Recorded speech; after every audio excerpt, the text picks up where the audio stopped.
Hello and welcome to 7 days of Halloween.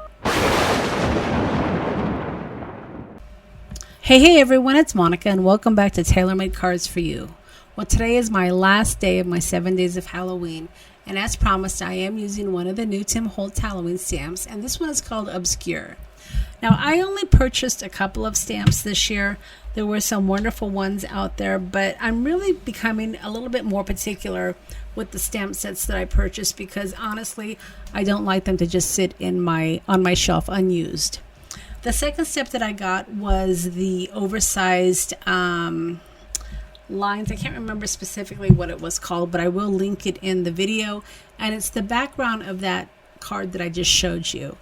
Now, of course, whenever I get a new stamp set, I always like to play a little bit before I go onto videotaping. So I did create one card that I showed you was a fold up, and it was a combination of two stamp sets.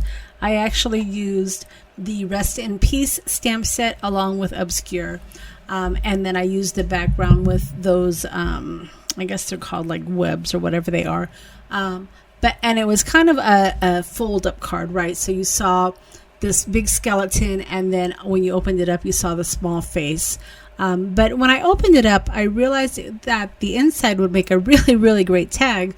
So that's what I decided to create for you today, is the tag, because I think tags are always great for Halloween. You can add them to gift bags, you can use them as starters for cards. I just think that they are great for Halloween, especially when you don't necessarily have something in mind. You can always go to a tag. And one of the things that I really loved about the Obscure stamp set, specifically the face, is that it was flat on the top. So you can actually do some layers of different words, maybe some typography, and that's really what I did for the tag, is I just layered different labels and different images to create a really wonderful tag. So the tag itself measured, it was 7 inches by 4 1/4, so it was a rather oversized tag, and then I created a little tab at the very top by just folding it in half, a piece of paper, and rounding the corners. So a couple ways you can go with this tag is you can certainly put the edge of the tag all the way down, but I lifted it up a little bit just because I wanted to have a little bit of an overhang. And then I started stamping. So this tag is so simple, you guys. It really was great to make. And what I loved about it is that you can create several of these tags if you need to really quickly. So the first stamp set that I'm using is from the Rest in Peace, and it's the Undertaker stamp. And this is, of course, a favorite. I love this one. It has the Undertaker word along with coffins, caskets, burials, and robes, and it is just a fantastic stamp. I use it often. It's great to create little labels as well. And then the next stamp that I used is from the Obscure stamp set, which is the new one, and this stamp is fantastic as well. I love the lettering on the stamp, and it says Halloween night, October 31st, 1931. And if you watched Tim's release, he indicated that this actually came off of a vintage invitation. So kudos to you, Tim, for finding this, because it's a fantastic set of letters and words to create a great addition to cards and tags. All right, so the main image, and again, I know that there's several images on the Obscure stamp set, but this is typically a favorite of everybody's, is the skeleton face. And what I was saying about the skeleton face is particularly, I like how the top of his skull is flat. A lot of times when you're working with skeleton faces, you've got the whole skull, but I particularly like this one. It's a little bit unique. I haven't seen very many stamps like this, but I like how it's flat. So when you do your layering of all of your typography or your words, it really flows nicely. It's not, you don't have that, round skull on the top, and it just really is aesthetically pleasing to the eyes.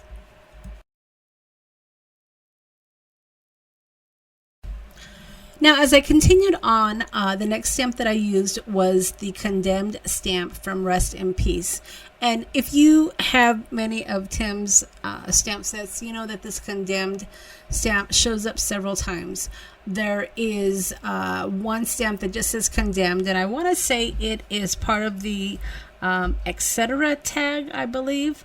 Actually, it's Field Notes. And then the next Condemned stamp that you see out there says Condemned, do not use until adjusted. It doesn't have the or removed for or remove this notice under penalty. So it's just the condemned word along with the first line.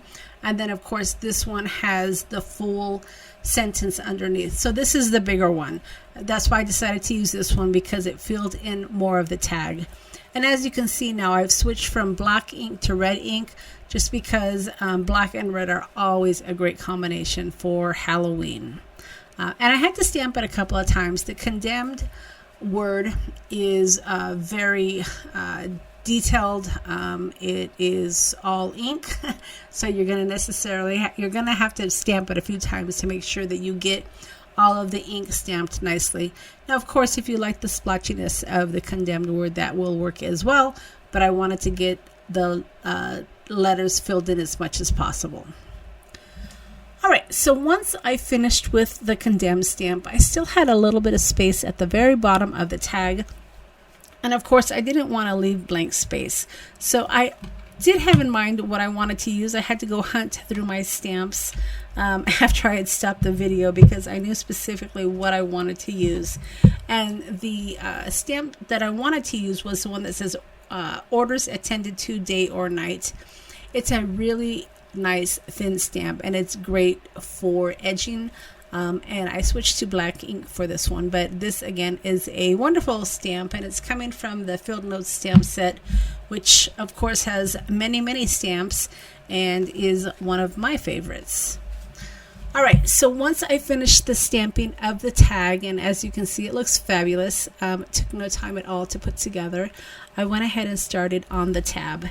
Now, the tab at this point is optional, but I really liked it because I think it's great if you want to actually put it into a journal. If you need something to have a little tab to pull it out of a pocket, tabs are always nice. So I added some glue on both sides of the tab, and I went ahead and I positioned it directly in the middle of the top part of the tag, kind of adjusting it a little bit and making sure I don't, of course, cover my stamping. And then I just gave it a second to dry. And then, of course, I didn't want to leave my tag blank. And there are several small stamps that would have worked to stamp on the tab, but I actually chose to use the small skeleton and bones stamp that has poison. It just kind of fit perfectly, and as you saw on my first card in the beginning of the video, I also used that poison stamp to go on both sides of the skeleton.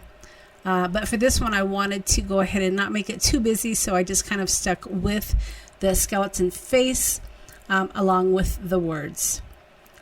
And as you can see, this poison stamp is just going to fit perfectly, so I went ahead and I lined it up, and I'm using my red ink again. This is Fired Brick Archival ink, and I'm going to go ahead and stamp the poison.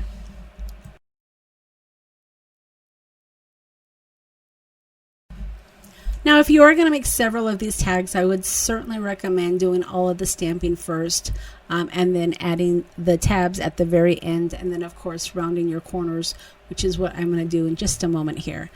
So I did get out my We Are Memory Keepers corner chomper, which is fabulous. A little bit expensive, but definitely worth the cost. And I rounded the bottom of my corners, and then I took a moment to kind of trim the top corners of the tag as well, just to make it look more of a tag. And that's going to do it. Like I said, it was a very easy tag together, but I just love the results. It almost looks like an advertisement of some sort, but I think it would be great for junk journals, and even if you wanted to trim off some of the edging on the left and the right side, you still have a little bit of room to do that if you felt that your tag was a little bit too wide. But I liked it wide, and I thought it looked great. All right, everybody. So that's it for my 7 days of Halloween. I hope that you've enjoyed this series. I've been doing this series for several years now, and I always enjoy creating Halloween projects for you. I hope that you've enjoyed them as well. And as always, I'll leave links to the products that I've used in the description box below. Now, if you are new to my channel, I do recommend going into my video history and checking out some of my prior Halloween 7 days of Halloween series, because I have some great makes as well. And if you just have not had enough Halloween yet, you can certainly check out some of my prior year videos to get some of your creep on as well. And then, of course, if you've enjoyed my series and this video, I would appreciate a thumbs up. All right, everybody. Thanks so much for stopping by. And while we still have a couple of months